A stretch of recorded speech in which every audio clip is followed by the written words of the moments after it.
Welcome to Junior Night. We're really happy to have you here. My name is Tara Enrico. I'm one of the counselors here. This is Lindsay Woodard, our college and career counselor, and Miss Jen Loomer is back there, one of our other counselors. And then we have some guest speakers, and we'll let them introduce as they go along. But we're really happy to have you here tonight. So before we go any further, I'm gonna introduce Israel Vega for our interpretation. Just give us a minute. Hola, buenas tardes. Mi nombre es Israel Vega. Yo soy el intérprete de hoy para esta sesión. Si usted quiere ver esta sesión en español, por favor, puede ir atrás. Tenemos una mesa con los aparatos. Que tenga buena noche. Thank you. So tonight we're going to have Israel Vega and Eduardo Lara doing interpretation. Okay, so tonight's agenda, we're going to talk about a little bit about grad requirements in A through G, although this is just going to be a quick review because as juniors and junior families, you've probably heard this 100 times. We're going to talk about college options and junior year review, what you should be focusing on as a junior. And then we're going to hear from Westmont and UCs and Cal States. This is our counseling team. So again, most of you probably know this is our counseling team. I introduced a couple of the counselors here, but most of us have our caseload through our last names, and then if not, a special program, whether that be AVID or Apple or Peak.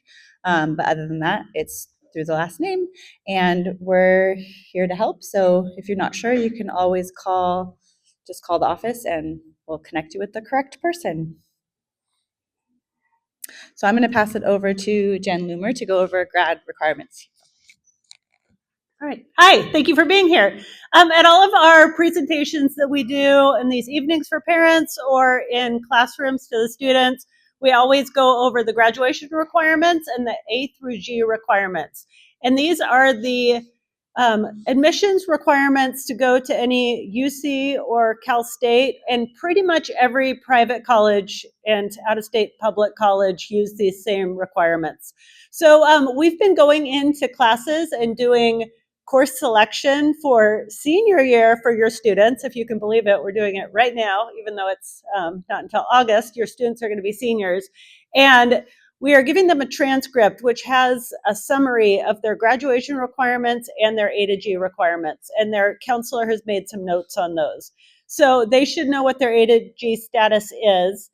And we always make sure to put them in classes that are going to qualify them for A through G. And then they just need to get a C- or better in those courses. And 220 credits to graduate. So everyone should be fully on their way. And then the 60 hours of community service. And now Ms. Woodard is going to share with you all about everything you can be doing junior year. Okay, I'm Lindsay Woodard. I'm your college and career counselor. Just a note, the slide deck will be shared out with you tomorrow, and we are recording tonight's session, so once that's ready to go, that will also be sent out. So after high school, lots of options.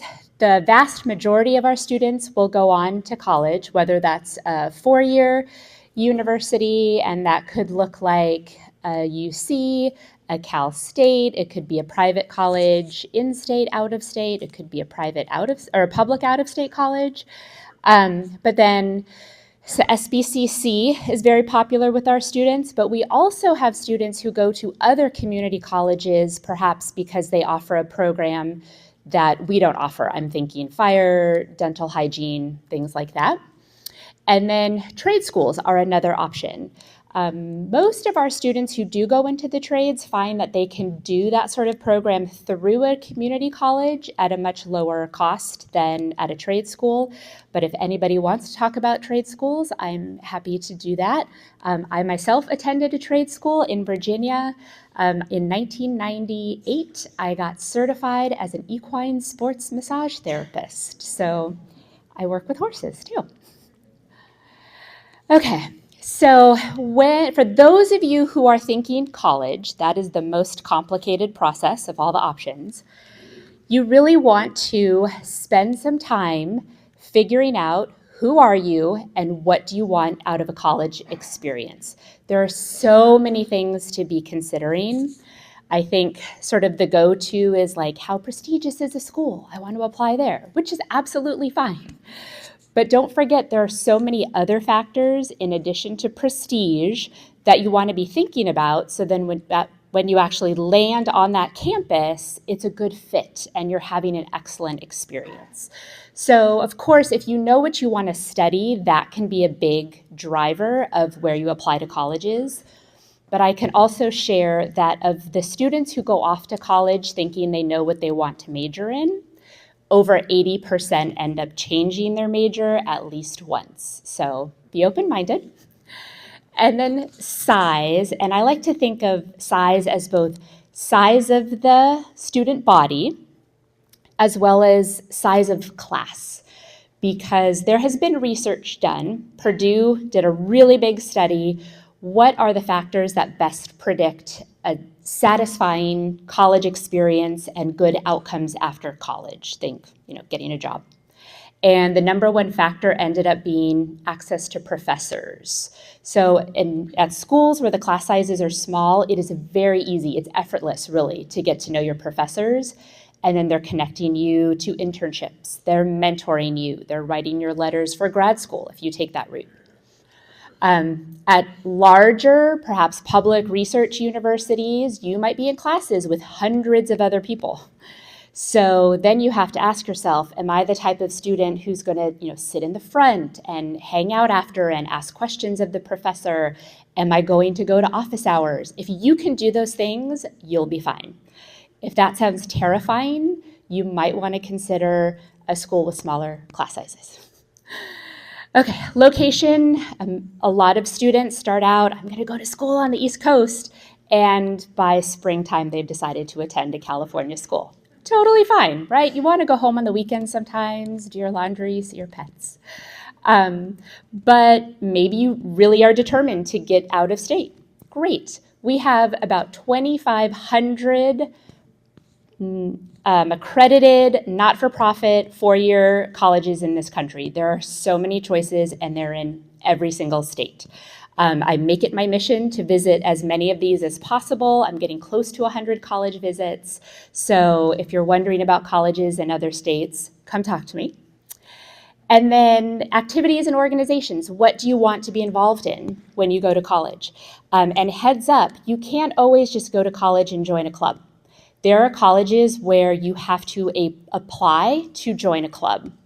So just be mindful that that's something to be researching. If you're really set on joining the squirrel watching club, which is a popular club on many campuses, do you have to apply? Do you have to interview? Or can you just sign up?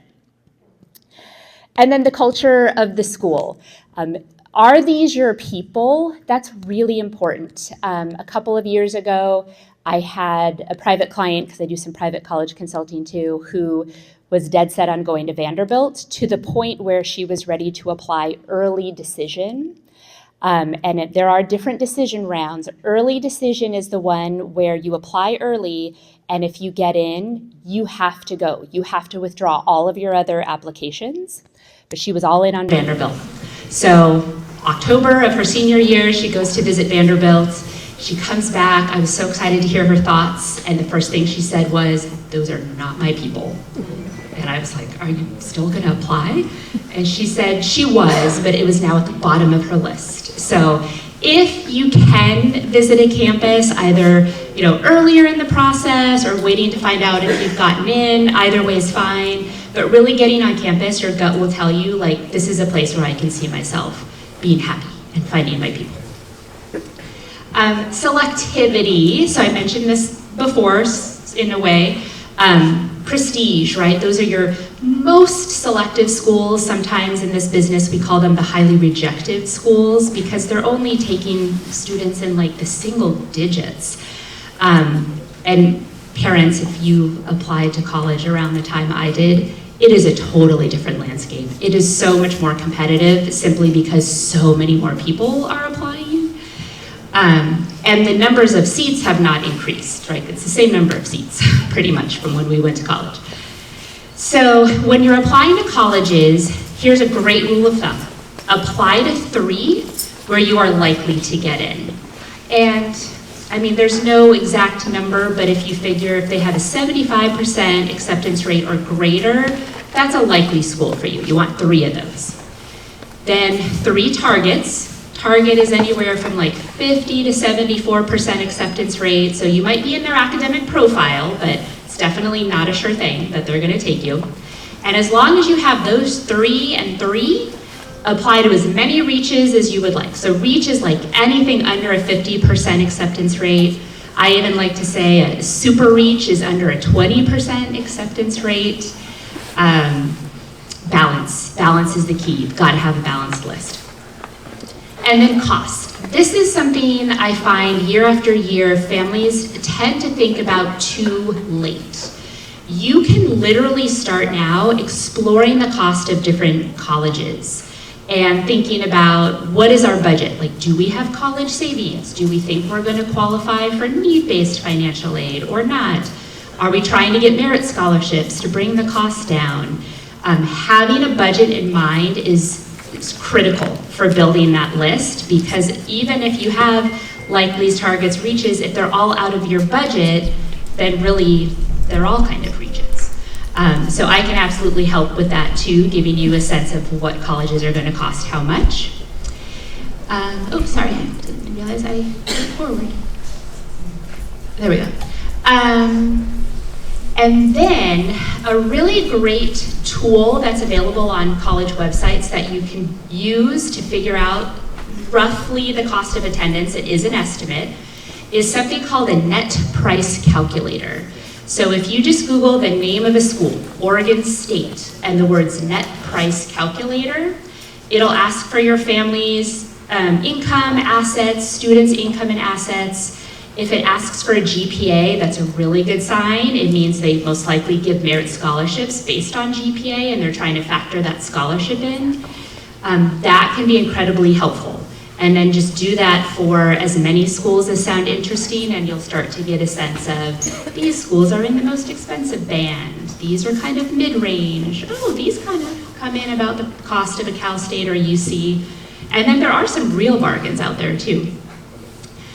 And then there's a great quote that I hope will stick with you. And this is by Frank Sachs, who was the former president of the National Association for College Admission Counseling. And it is, college is a match to be made, not a prize to be won. So everything you do as you're putting together your college list should be fit and match, fit and match. Is this school a great fit for me? And if you do that, I guarantee you'll have a great college experience. Okay, so if you want to scan this QR code, this is a worksheet that I'll often hand out to students who meet with me. This has, I want to say, 33 different factors that you could be considering as you put together your college list. So there's going to be things on there you never thought about, but you probably should, because it's going to apply to you when you're on that campus. I won't go over how to use the whole worksheet. The directions are on there. You'll see it when you grab that. And then if you ever need another copy, let me know. I can send it digitally. I've got hard copies. But that can be a great exercise to sit down to do with both student and parents, guardians all together. You might find that student wants things that parent does not, and vice versa. Okay. So for students who are targeting those highly rejective colleges, or even, slightly less selective, we would love to think about college admissions as a meritocracy, right? Student has worked super hard and has taken really hard classes, has gotten great grades, they should get in anywhere, right? Well, unfortunately, there are far more students in this country that fit that description than there are seats at even the most, selective colleges. It's not even close. So don't fall into the trap of thinking, oh, just because my student is a good student, they're going to get in it everywhere. It's like going to the airport. So have you ever had the experience where you've gotten through security and you're waiting for your flight and flight is delayed, flight is canceled. Has anybody had that experience? I know I've ended up sleeping in the airport for that reason. So that's kind of like college admission. So the academic piece is you getting through security. Okay, so that's just step one, but you still have to get on the plane. So what's going to get you on the plane? Colleges are looking at all of these other things. So for applications that require writing, usually in the form of a personal statement, they're going to be looking at that. They sometimes also ask questions specific to their college. And these are an excellent reflection of the college's values. They're trying to see if you align with what they stand for. That's more writing. Those are actually even more important than just the generic personal statement because the colleges selected those questions themselves. So those are not an afterthought. Put lots of effort into those college-specific questions. And then your activities. And that doesn't mean go out and do a million things, right? They're looking for your superpower. Your superpower should not be busyness. That's not impressing anybody. They want to see that you have found things throughout high school, or maybe even before, that have really captured your interest and you've kind of gone deep into those things. Even better if in the context of those things, whatever they are, sports, community service, a job, you are having an impact on that community. If you have measurable impact, that's going to be impressive because college admissions officers are going to look at you and go, oh, when you come to our campus, you will have similar impact on our campus. And that's a good thing. That's what they want. Teacher recommendations are going to be required for some schools. So since you're juniors, before you leave for summer, you should be asking probably 2 teachers if they'll write you letters of rec. Some teachers do like to write them in the summertime, and some teachers get asked so much that they have a limit, maybe like 20. So you don't want to come back in the fall and be asking for a letter and suddenly everybody's saying, oh, I'm sorry, I already reached my quota. So ask earlier rather than later. And your counselor might also have to write a letter of rec for you. For both of those, there are resources to help your recommender. So I'll be sending out a document to help your teachers write letters of rec for you that are as amazing as they can be. And then your counselor will also give you a questionnaire to fill out for their letter. And then personal qualities. What kind of a person are you, right? Are you somebody with integrity? Are you kind? These sorts of things will come out in your writing as well as the letters of rec. And then demonstrated interest. Some schools track this, and what this means is you have shown the school some love. So you've been to the website, you signed up for the mailing list. When the college rep came to the College and Career Center, you attended the visit. They were at the college fair, so you spoke to them at the college fair. Maybe you've done a campus visit, either in person or they do have virtual ones. You've just been engaging with this college. That tells them that you're serious, and they'll be more likely to offer you a spot in the next class if they think there's a decent chance you'll consider coming. High school. So high schools are not all created equal. When you apply to a college, they're going to look at something called the school profile, which the counseling team updates every year. And that tells a college admission officer about our school. How many advanced courses do we offer? What are our demographics, socioeconomic strata, things like that, so that they can really look at you in the context of your school. If our school offers 20-some APs and you only took 1, that says something about you versus a classmate who took 8. So take advantage of what's offered to you. They'll be looking for that. And then fit to major. So this means if you're indicating on your application that you want to major in X, there is evidence in your application that you have some experience with X. So if everything about your application is, art, and then you say you want to be a chemical engineer, that's not exactly fit to major. But if you took our SBCC dual enrollment Chem 101 class and you say you want to be a chemical engineer, okay, there's better fit to major, right? They may, not all schools, but they may look at ability to pay. Schools with more constrained budgets have to be thoughtful about how much is this incoming class going to cost us in financial aid. That's kind of a complicated one. Some schools don't care. They don't even consider that piece of it. They're just going to look at you for what you're bringing to the table. They don't look at your wallet. And then finally, this last one, I think this kind of surprises people when they hear what it is. So institutional priorities are things that the admission office has been told before the cycle begins that the school needs. So coaches are coming to them, we need these players on these teams. Faculty is coming to them, our German department is undersubscribed, we need more German majors. The music departments and ensembles are coming to them, we need these instruments, things like that.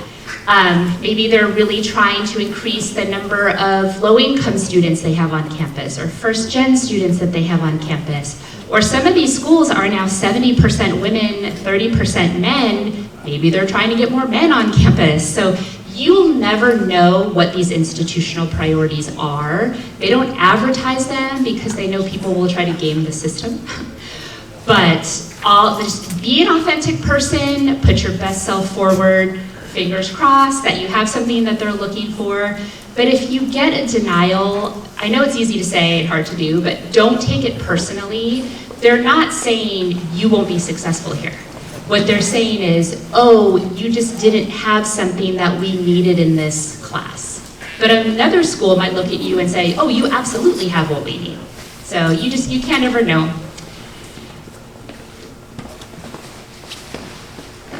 Okay. Standardized tests. So I get this question a lot, should I take the SAT or the ACT? I can tell you that more than 80% of colleges right now in the US are not requiring test scores. They're either test optional or they're test free. So I could build you a beautiful college list of 20 schools and none of them will require a test score. That's easy. But, if it could be helpful, it doesn't hurt to have a test score.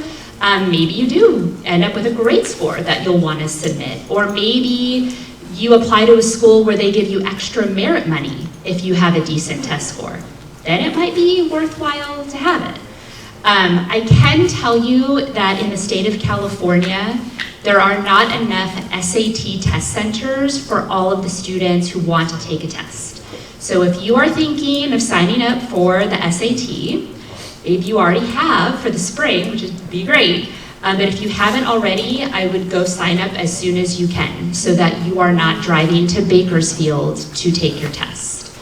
I'm the SAT coordinator for our district. Every single SAT, I have kids who drive down from the Bay Area because they couldn't get a test center any closer to where they lived. So sign up early for those. If you are applying to UCs, Cal States, or community colleges, they will not accept a test score. If you send it, they won't even look at it. So that's something good to know. Maybe you're only applying to Cal States and UCs, and that's it. You've made up your mind. You don't have to take a test. What else? Oh, sometimes, I said earlier, some schools might give you more money if you have a test score. Occasionally, outside scholarships will also want a test score.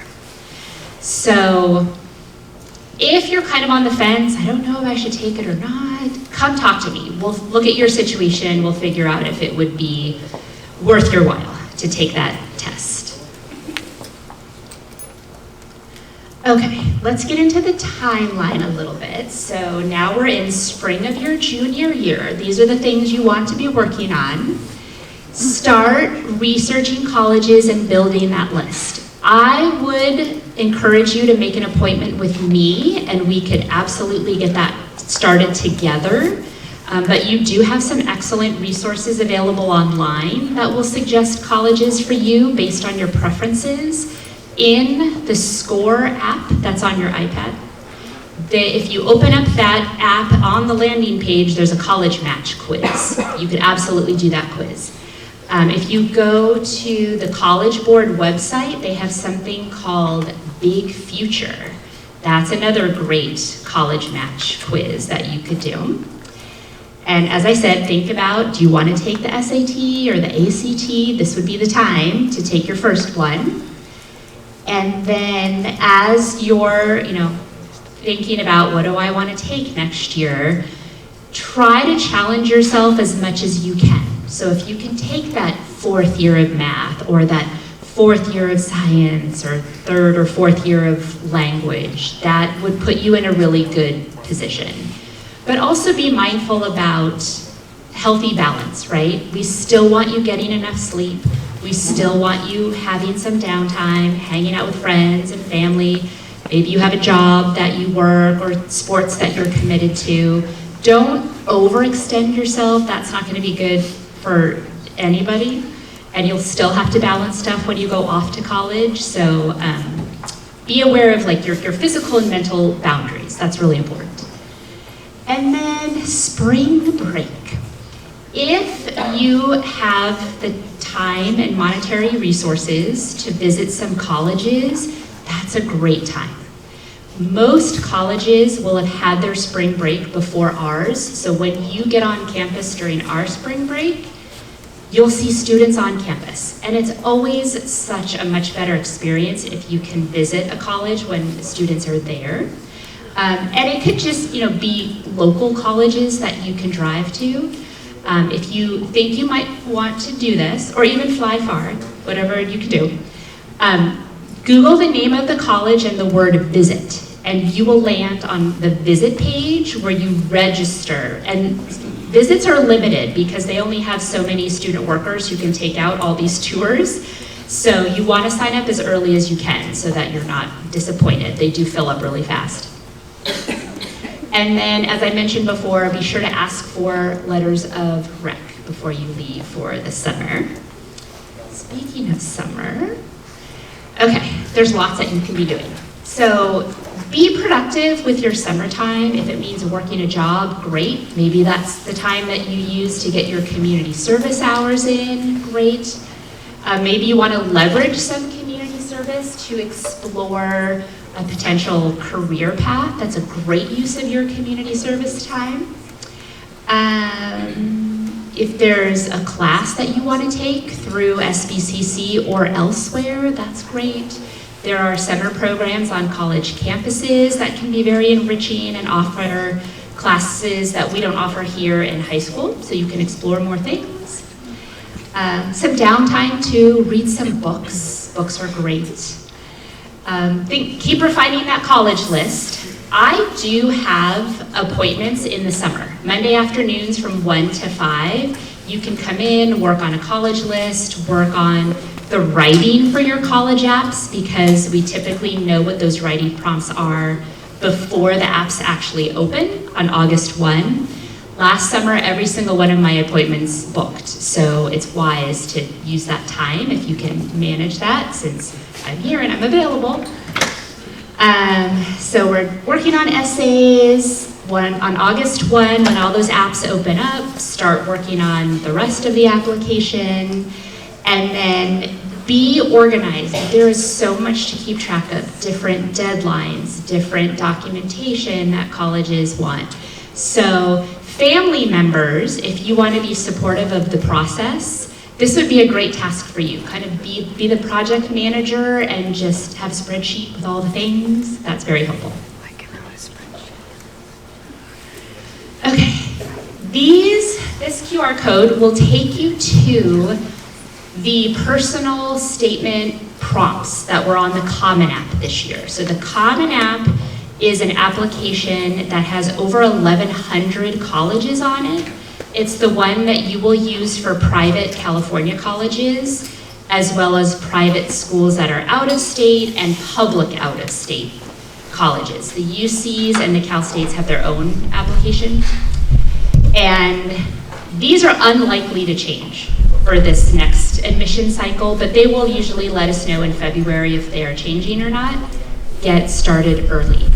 This is like the biggest gift you can give yourself. Trying to do all this writing and manage all of your classes in the fall is kind of miserable. So get the writing out of the way early. There are 7 prompts, you pick one, and your essay can't be more than 650 words. For the UC app, because remember it has its own application, they have 4 what are called personal insight questions, PIQs. You write 4 of them. They can't be more than 350 words, and there are 8 prompts to choose from. I recommend doing your Common App personal essay first, because you can often take that and then whittle it down to be one of your PIQs. So there's one PIQ just done right off the bat.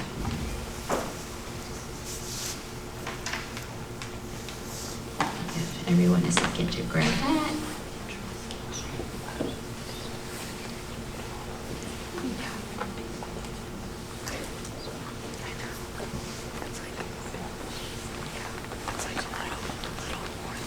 Okay, and then this is a phenomenal resource.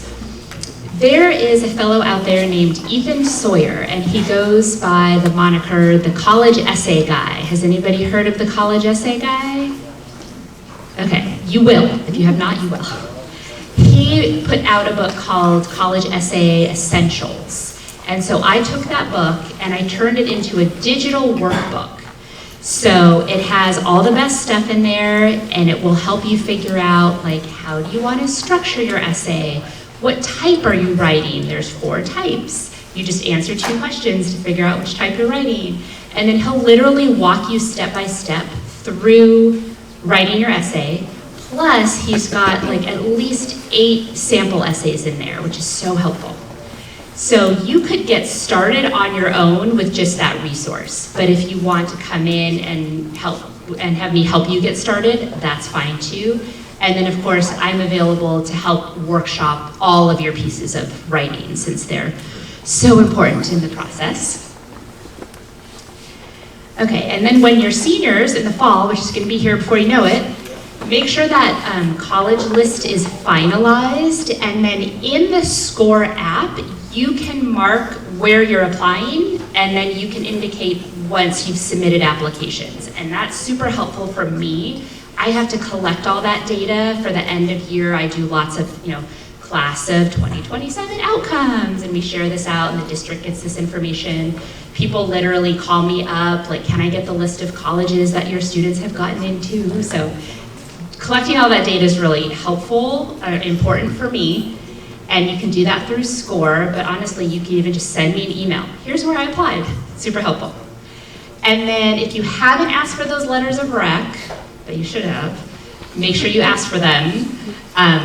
Teachers and counselors need at least 2 weeks notice. It's a big job writing letters of rec. I've written countless numbers of them, so please give us a lot of leeway.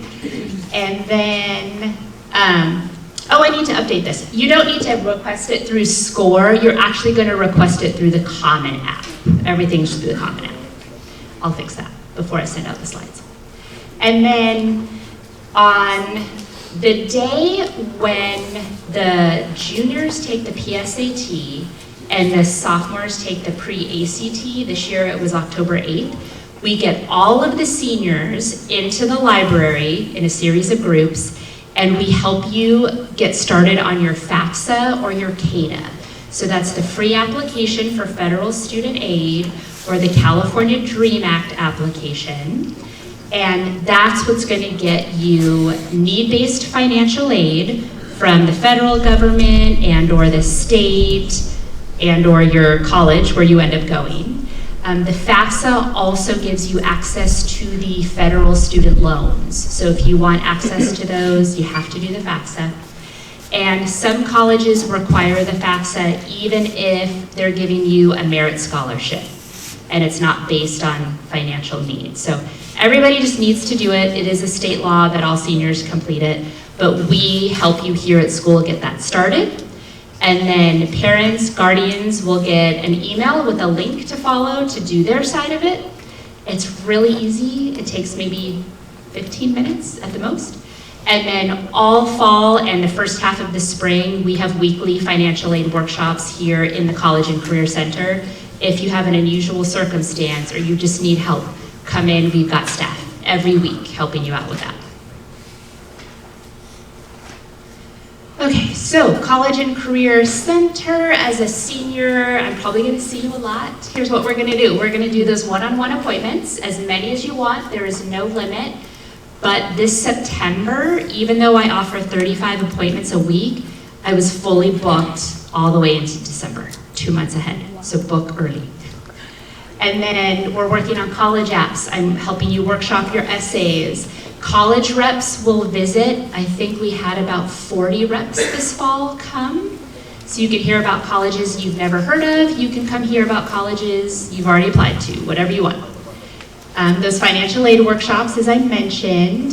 SBCC has their enrollment services personnel in there, and we will have workshops for those students wanting to apply to SBCC. We do an application workshop, we do a class planning workshop, we do a registration workshop, and we get you to campus for tours, orientation, fun stuff. Cal Soap is there with college success coaches. There they are over there, pretty much every day. So they will be talking to students about FAFSA and CADA completion. They can also help with college apps and essays. They are college students themselves, so they have been through this whole process. And in the spring, I bring in members of our community to do career talks. They talk about their jobs. I bring in people who have jobs that require bachelor's degrees, graduate degrees. I bring in people whose jobs don't require degrees. We are all over the board. They're super interesting. And then if you also need to do some career assessments with me, we can do that. And the most important thing is just always be reading your parent and student square messages that come via email from me. There's far more information that you're gonna need than I can cram into this presentation tonight. So read all the things, and I send tons of communication about scholarships that you can be applying for. So if you wanna spend less on college, don't we all, look up those scholarships that I'm passing along, apply to them. Okay, so SCORE I mentioned, it's an app that's already on your iPad. You can do college research in there. They even have virtual tours in there. You can see when the college reps are coming. That's where the calendar is listed. And there's career assessments. There's this cool new feature. Of course, it leverages AI, what doesn't? They will take historical data from our former students who have indicated that they got into certain colleges or not, based on their GPA, their test scores. They will predict your chances of being accepted at those schools as well. And they did a big study last year, and they found that their predictions are within 5% of actuality. So it's pretty accurate. And then, as I mentioned earlier, you can indicate to me where you've applied, and then you can also say if you got in or didn't get in, and then of course it helps future students because now your data is part of that prediction. And there's the link where you can go, make sure you're signing in with your school email account.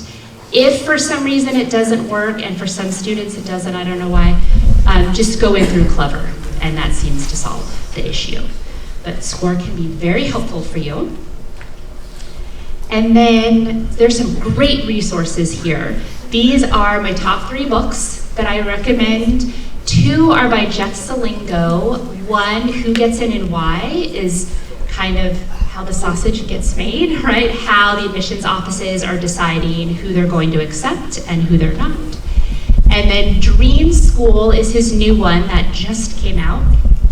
That one is about how do you go about finding schools that are the best fit and match for you. It's phenomenal.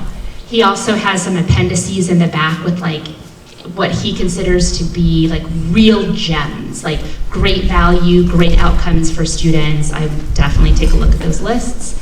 And then The Price You Pay for College by Ron Lieber will totally help you understand like why colleges cost different amounts and how you can leverage the process to find colleges that are at the price point that you can afford. There's a phenomenal podcast called Your College Bound Kid. It's about 2.5 hours of content every week. It's released on Mondays and Thursdays. There are over 600 episodes now, so if you want to go into the back catalog, you can be listening for a very long time. But it's almost like college level information on the college application process. It's great. And then I have a slide deck linked here, so when you get these slides, you can just click on that. It's a presentation I did last year on paying for college and what are the different types of colleges cost and how can you bring the cost down and things like that. We have a wonderful college and career technician. Her name is Lupita de Jesus. She's the one you interact with when you drop off your community service hour forms. She processes our work permits, but she also, she's a counselor. She went through the USC school counseling program. She's got her credential. She can absolutely advise on so many of these things as well. So we are so blessed to have her in there. She does speak Spanish, so you can meet with her if it's easier to converse in Spanish. And then here's my email address. I'm happy to answer questions via email anytime, but I also recommend scanning for my appointment schedule. Really easy to book an appointment, and you'll see I do both in-person and Zoom appointments. On Mondays, I stay until 7 p.m. So if it's easier for you to get here after traditional work hours, that's fine. I'm here for that as well. Okay, so now that's my part of it finished. But keep communicating with me because there's so much more you have questions about, I'm sure. But I'm going to pass it over to Nathan Carlin. He's from Westmont. So he'll speak about Westmont, but also this is sort of like, let's learn about private colleges at the same time.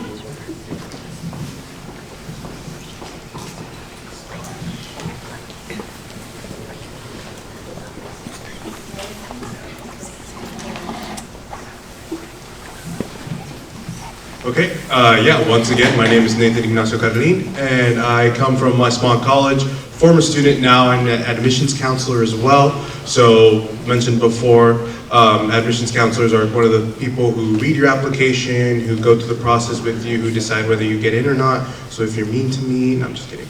Well, I'm one of those. So I'm one of those people who kind of help out with that process. I am the Santa Barbara County counselor, so I'm here to help every single one of you with that process. With any questions you have throughout the whole thing, from the moment that you start applying to the moment that you decide what school you want to go to. And so también hablo español para las familias que necesitan ese servicio. But today I'll be doing the presentation in English. So there are different types of private colleges and universities. Like I mentioned before, I'm going to be talking about just the different types that's out there, just one of your options of the many that are out there. So you're going to see two different lists here. You're going to see the research schools and institutions, and then you're going to see the liberal arts institutions. So a couple examples of the research schools are the big well-known schools, Stanford University, USC, Pepperdine University. Big private schools typically are larger in class size, also are more focused on research opportunities, on more focused on making sure students can specialize in specific areas from the moment that they arrive. And then you have liberal arts institutions, Claremont University, Westmont University, Point Loma University, Westmont College, sorry. But so those are just a few examples of what those schools look like. Those liberal arts institutions tend to be a little bit smaller in terms of size in comparison to these bigger universities, but also they tend to have more opportunities for students to interact with their professors one-on-one, to have more specialized, more connection with those professional worlds as because of the size and opportunity, they allow for that liberty. And so, like mentioned before, when those smaller class sizes are there, it's much easier for students to interact with these professors. Then you have one other slight different category. You have faith-based institutions. So along with being a private institution, which looks different, you also have faith-based institutions like Pepperdine, like Westmont, like Point Loma. These schools do have a Christ-centered focus, do have other requirements that are different than some of the other private schools. So just to really emphasize, it's very important that you check out each and every individual school that you are applying to. Each of these schools have different application processes, different application requirements, different financial aid options. So it's very important that when you are applying, if any of these schools on this list or beyond, you check that you check the requirements for each and every one of those. So again, I'll be talking from the perspective of Westmont, but I encourage you to keep doing your deep research on each and every one of these schools. So you might be, so again, because I'm coming from Westmont, I'm going to be focusing on the more liberal arts aspect of who we are, what we do. So you'll see the personalized education, like I mentioned before, small class sizes, more access to professional professors who are on tenure, which what that means is that they're there forever, they're there ready to teach students, to work with students. These professors typically are working on some sort of current project, whether internationally or locally, so that allows our students to have those professional connections as well. And then you have criteria of flexibility, and so what that means is that we in the liberal arts institution, students can focus on different areas that they're interested in. So whether they want to do economics and business, whether they want to do music or history or philosophy, and maybe do art on the side, they have the ability to actually attend to all these different aspects of who they are as an individual. So the liberal arts really does focus on making sure that the student is very well-rounded in multiple aspects of their lives and multiple areas of their interests as well. We're a holistic education, so what that means, again, just the overall view. And the same thing goes for our applications. We are looking at the student as a whole. It's not just the GPA, it's not just the activities they've been a part of, or like mentioned before, how much money they make, the background they come from, it's everything. We look at the activities, your essays, we look at you one-on-one. We might even call you just to get a little bit more information as who you are to an individual. And so that is something that's very different from maybe some of the UCs and Cal States you might hear from today. And then you have the sense of community, which you just, coming from a community like Westmont, you're gonna be connected with not just the professors, but the people around you. You're gonna be, usually institutions like Westmont, we do offer, you are offered housing all 4 years while you're there, so you're guaranteed a place to live. And with that, you're creating very close relationships that end up being lifelong relationships. I have friends to this day. I'm in my second year of postgrad, and to this day I have friends that I FaceTime very regularly, that we meet up very regularly, not even in the area, but from other parts of the US and also California. Just relationships that just last forever, and that's very unique. Like it was mentioned before, you want to go to a college that best fits you. You want to go to a college that that you feel comfortable in, by the people around you, the people who are teaching you. And so private universities can oftentimes emphasize in that, especially liberal arts communities like Westmont. And then return on investment. Private universities tend to have higher graduation rates, longer term career flexibility, and so what that means is a liberal arts school like Westmont, because of how you're being trained, because of how you're being educated, there's more options for you once you've graduated, and what you're investing into a private education tends to come back a lot more than you expected. And so kind of to expand on that a little bit is the application process. And so every school is different. Again, I really emphasizing that you look at every individual private school that you're applying to.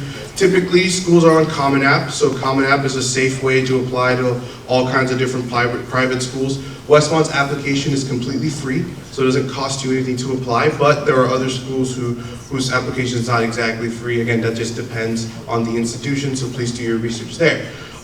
Sometimes the essays require 1 or 2 essays. Sometimes schools are okay with just the Common App essay. Other schools like Westmont do require you to fill out your own our own institutional essay, but it's the same every year. It's tell me your story. I want to know who you are, what you do. But that's what I mean by go do your research, make sure that you are really following up with what's required. These are some general deadlines that come up. Early action is very different than early decision. Like mentioned before, early action, all that means is that you want to find out earlier if you would get accepted to this school or not, what your financial aid looks like a little bit earlier than maybe some of the other institutions. So it's just a chance for you to apply earlier and find out earlier. Early decision, again, like mentioned before, that means that if you get accepted to the school, you have to say no to all the other schools. We don't have that, but again, make sure you look into your school that you're applying to make sure that's clear.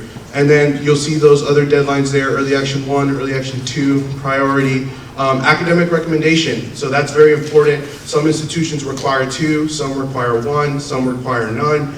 It just, again, very much varies, but I would recommend that you at least have 1. It's very important to have at least 1 academic recommendation, because then we know how you are inside the classroom. Then we know what you look like inside the classroom, and that's just a very good perspective to have.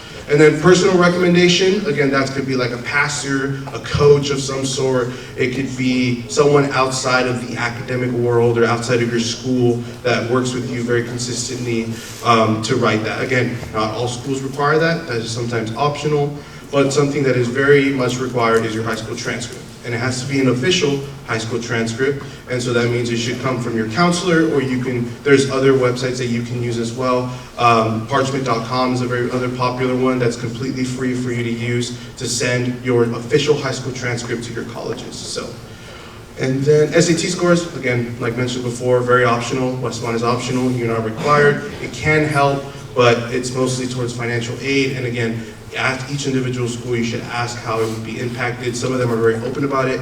Westmont is very open about it and how that would impact you. But again, just do your research on that. But this is just a good kind of overall view of what private schools' deadlines look like. And if you have any questions about that, feel free to come up to me afterward as well. So, finances. Now, that is a big number that is sitting behind me. This is Westmont specific, so this is what it would cost to attend Westmont for 1 year. This includes your tuition, this includes room housing, this includes food, and approximately some other expenses as well. So this is how much it costs to attend Westmont for 1 full year. That is insane, right? How many people do you think actually pay that price at Westmont? Just throw up a number with your fingers. Out of these 100 people, how many people actually pay that price? Okay, I'm getting 10, or 9, 10, okay. 4. So that's 4%. 4% of people at Westmont are actually paying that full price. The point I'm going to make here is that oftentimes private institutions can offer more financial aid than students actually expect. Westmont is one of those institutions. On average, the average person is paying about this much. Again, this is based off of our data that we had in 2019 and 2020. So this is about average financial aid package that you're going to receive from Westmont when you apply. It's very important that you fill out FAFSA. That is what we require at Westmont. So if you fill out FAFSA, this can be about, on average, the financial aid package that you take home. And so bottom line, this is how much you're paying out of pocket. Now that looks a lot more reasonable to me per year than that $73,000 that we saw before. Again, it varies from household to household, income to income, but on average, this is kind of where everything sits. And mention again, every college has a net price calculator. So I would encourage you that you go look up whatever school, net price calculator, and then you can put in your information to actually see how much out of pocket it's going to cost you to attend Westmont. Question? So you said what you pay is $33,500. Mm-hmm. That would imply that everything's a grant, not a loan. Is that package all grant? So that package for Westmont would include your Westmont Merit Scholarship, which is free money, your Westmont Grant, which is free money, and then potentially whatever FAFSA is offering you. It could include loans, it could not, it just varies from household to household. So, yeah, great question, appreciate that. That's what I have for you folks today. I really appreciate it. Again, I'm going to emphasize one more time, when you are looking at private schools, it's very important that you research each individual private school about what they require. For example, there could be other financial aid opportunities that you might not know about. With Westmont, we have a partnership with all of our local schools that if you qualify for Pell Grant and Cal Grant, you'll get free tuition at Westmont. So that means whatever it costs you in tuition, if you qualify for Pell Grant and Cal Grant on FAFSA, then we will cover the rest of your tuition. So all you're paying is housing and food. So do your research, find out what's out there. I'm here to help each individual one of you through the whole process, starting now to when you decide what school you'd like to go to. And I'll be in the back too if you have any questions on anything. Thank you guys.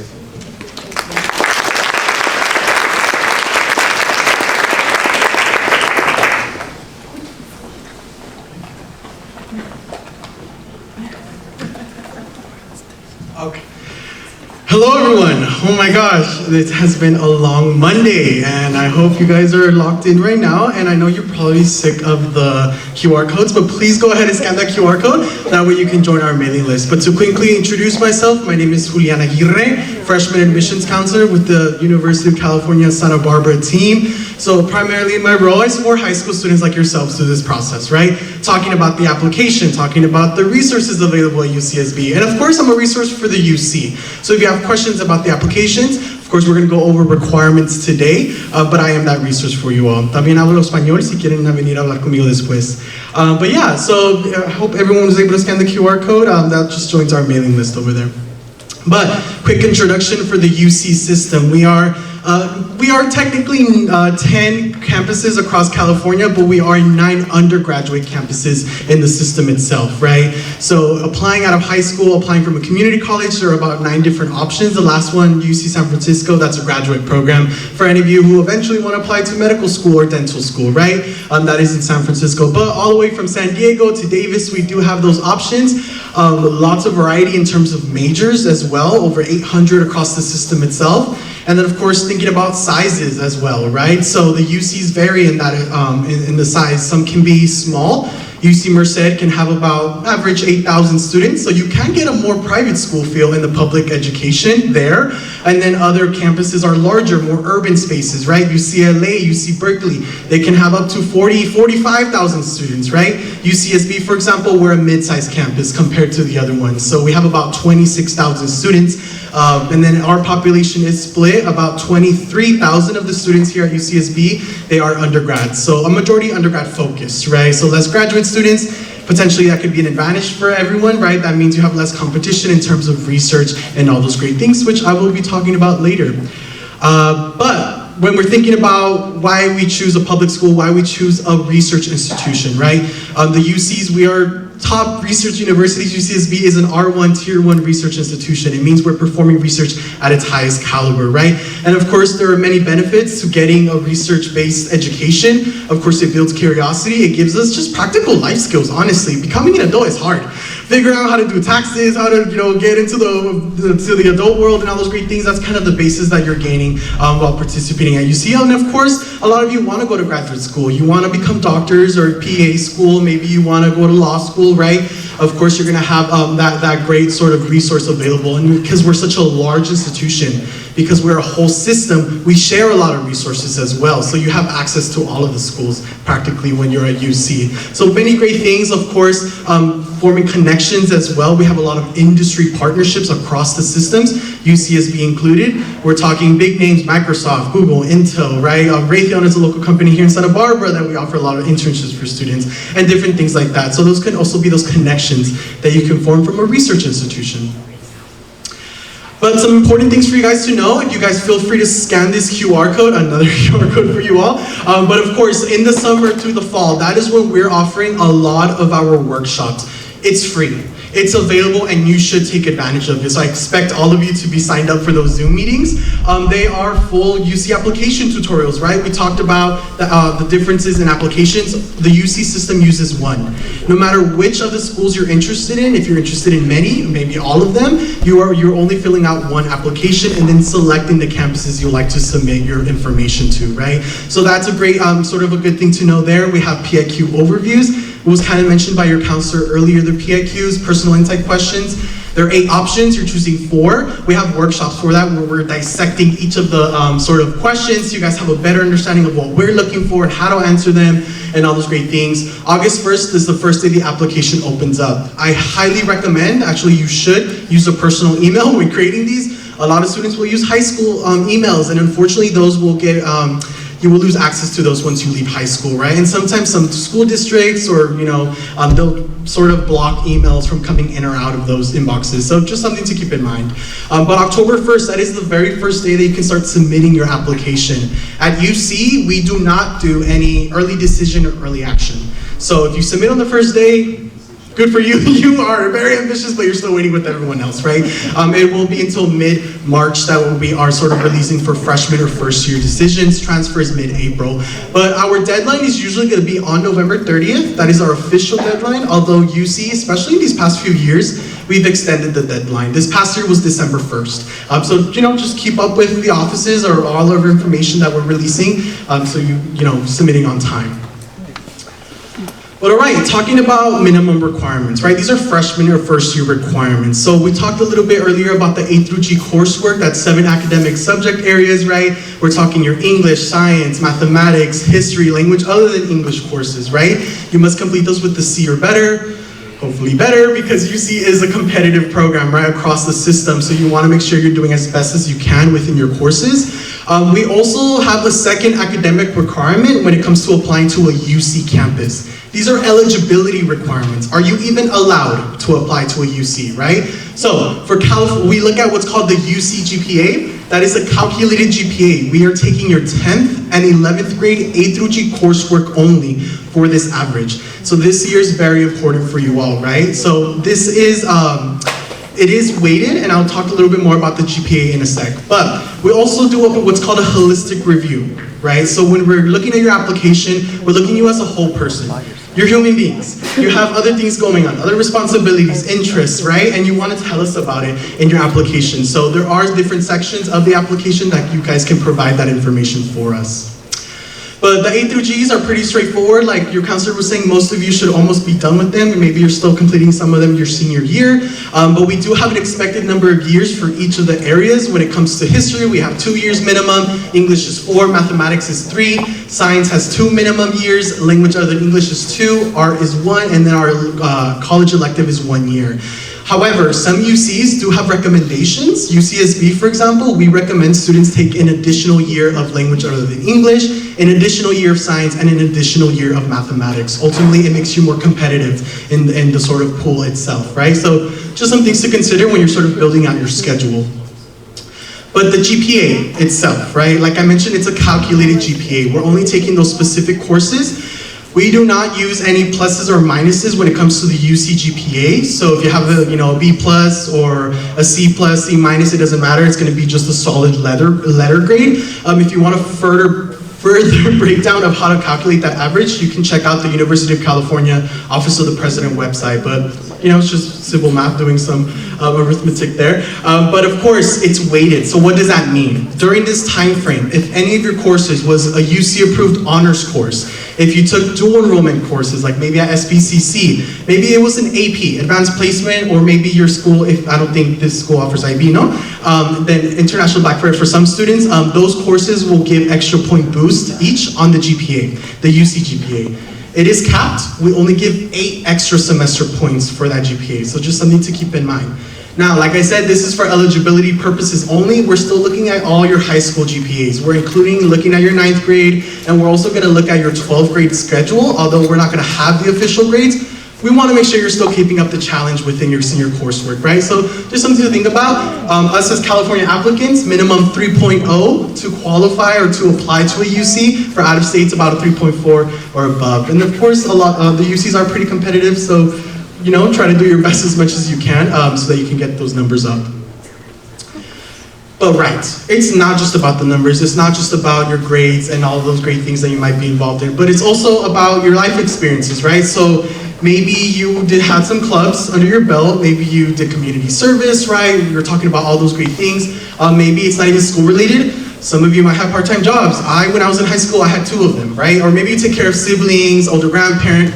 Whatever's taking up your time, tell us about it, because context is very important at UC. This is something that a lot of students I feel have missed, especially in this past year. I'm currently reading applications right now for UC Santa Barbara, and it's a lot of students are missing reflection.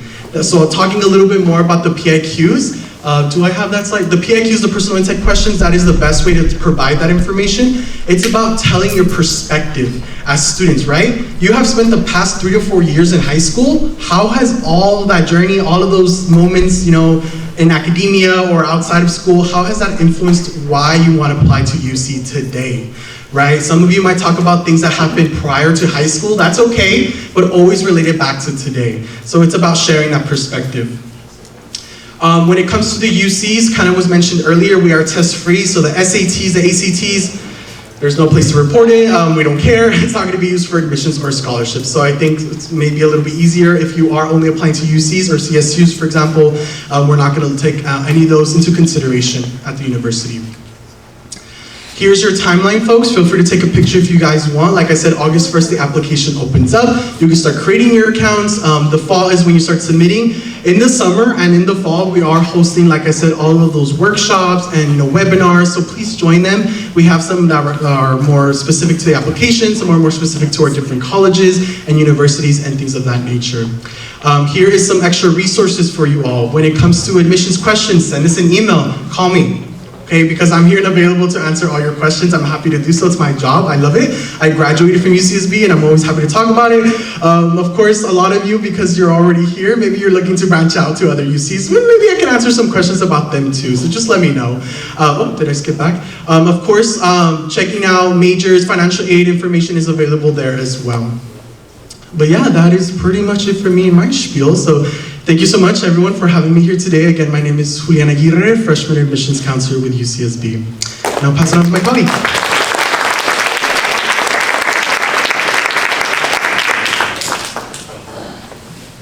Good evening, parents, students. How are we doing tonight?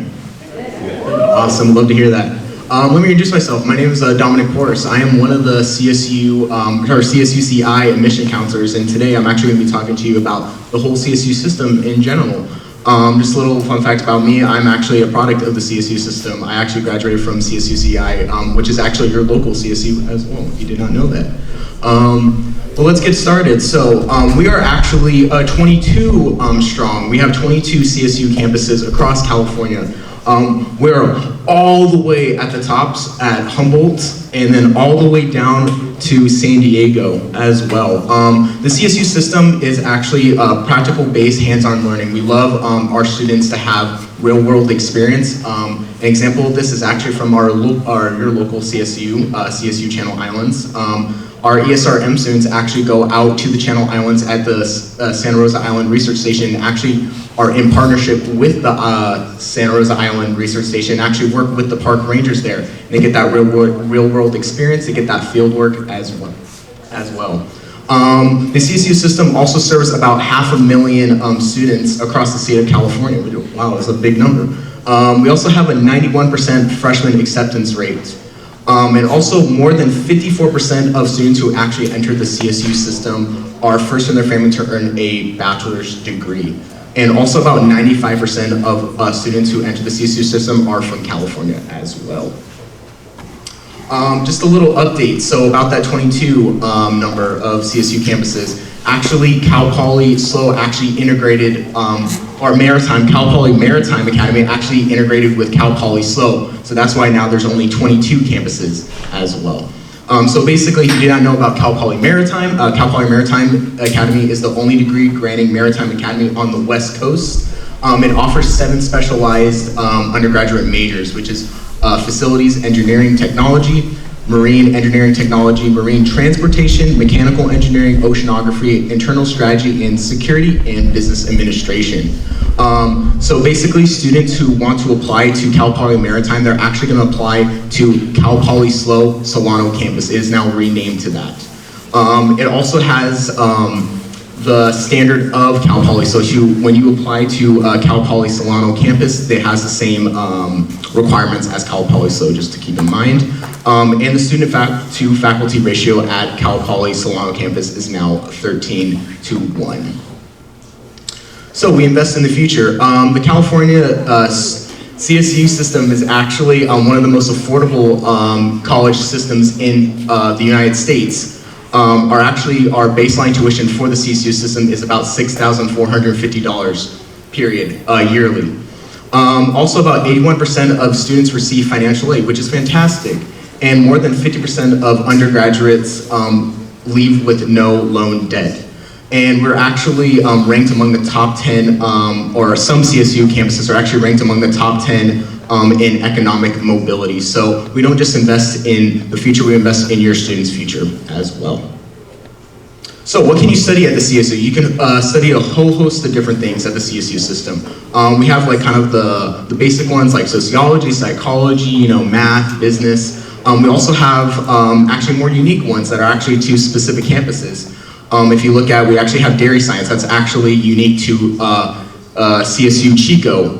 We also have kinesiology and sports management as well, which some of our CSU schools like CSU Northridge offer as well.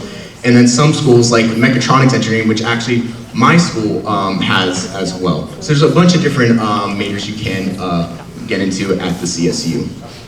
So what you want to do is you want to find your program and make sure you actually go to degrees.calstate.edu. You search and find the CSU campus that offers the programs you're looking for by using keywords. So say, for example, you're looking for like psychology, you'll plug it into the browser, and then all the different CSU campuses that offer psychology will come up. So you click on the major or concentration to learn more about the one program and about the university, and then you'll actually click apply now, and then that will actually take you to the Cal State Apply website. It is one application for all 22 CSUs. So we're actually going to talk about impaction. This word has been thrown around. Usually you might have heard of it, maybe in your classes, or maybe the career and counseling office might have thrown it at you, that maybe some campuses are impacted. So what is impaction? Basically, impaction is when a campus receives more application than there are more spaces they can provide. So some more popular programs may ask for more than minimum requirements to gain admission, and some CSU campuses are impacted. Some of these are the CSU campuses that are impacted. We have Cal State Long Beach, Cal State Los Angeles, San Diego State, San Jose State, Cal Poly San Luis Obispo, and Cal Poly Pomona. So these are all impacted campuses.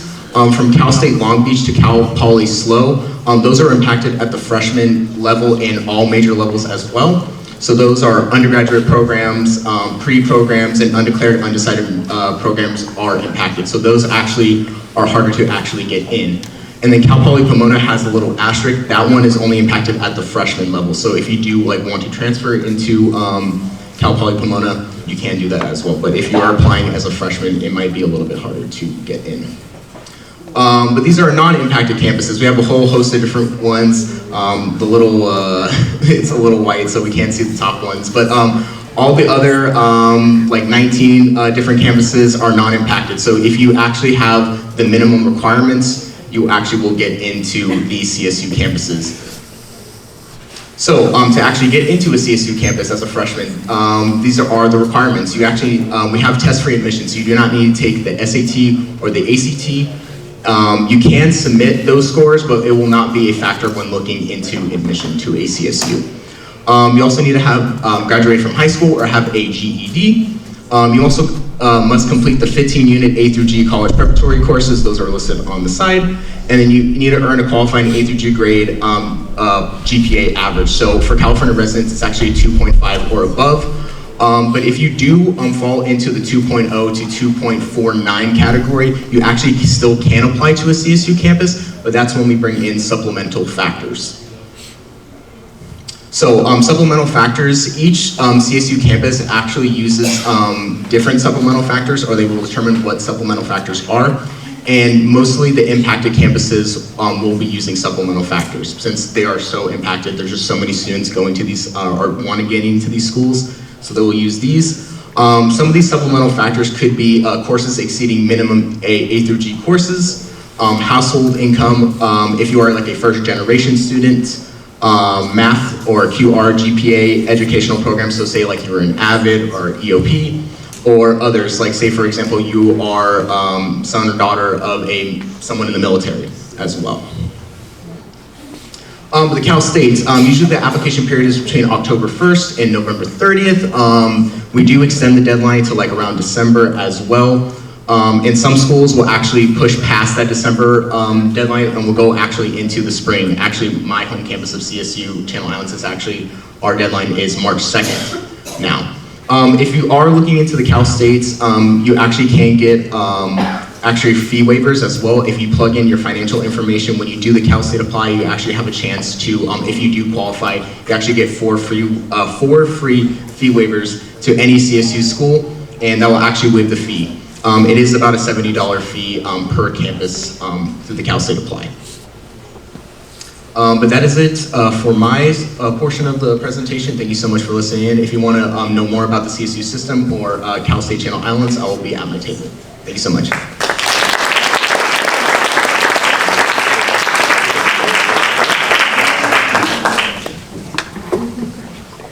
Okay, so that's the end of the presentation portion of the evening, but we definitely encourage you to visit our partners at their tables over here on the side. There is some merch also. And then the counselors and I will be hanging out if you want to ask us individual questions as well. So thanks so much for coming.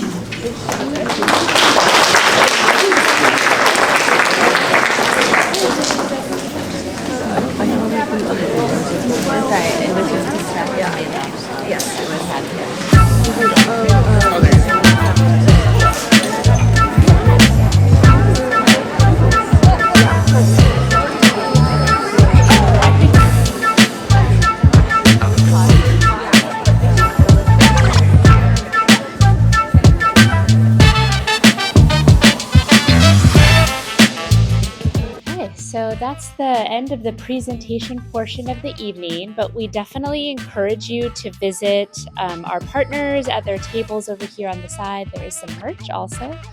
And then the counselors and I will be hanging out if you want to ask us individual questions as well. So thanks so much for coming.